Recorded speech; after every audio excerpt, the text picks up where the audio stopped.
Fish, you and I have talked about whether we think the Dallas Cowboys have done enough this offseason to improve on last season's early playoff exit. And of course, there is still time for a lot of roster shuffling. But is there some plausible trade options out there still for the Cowboys? Well, first of all, to the how's the roster, it's unquestionably inferior to what it was 5 months ago.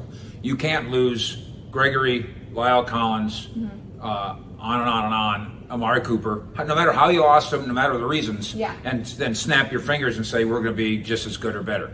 The draft, however, did identify all those issues and did do something about all those issues. We've been impressed with some of the rookies already. I think so too. And then now comes the normal romantic optimism. You've got Micah Parsons, who's basically on a off-season long campaign to bring good vibes to the Cowboys, and it's kind of cool.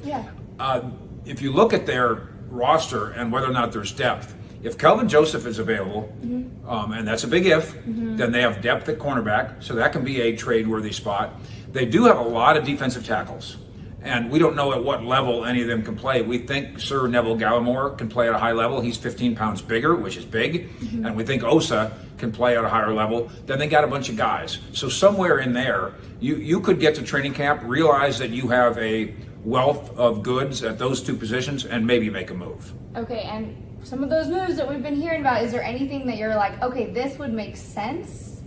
I really think that because you're in a wait and see situation with Kelvin Joseph, for sure.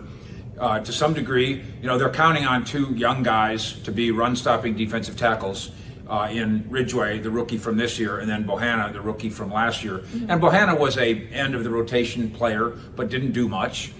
Ridgeway has done one important thing. He's got in a fight out here on the OTA field. And then one other wild card guy would be Tristan Hill, who's been here now a while. And it's never quite worked. And early on, of course, he was the pet cat of Rod Marinelli, so they overdrafted him. Not his fault. Then he, in his rookie year, had things like fell asleep in a meeting and this kind of stuff. This is kind of a make or break for Tristan Hill, and I do think you're going to hear his name be on the trade block as we go through August.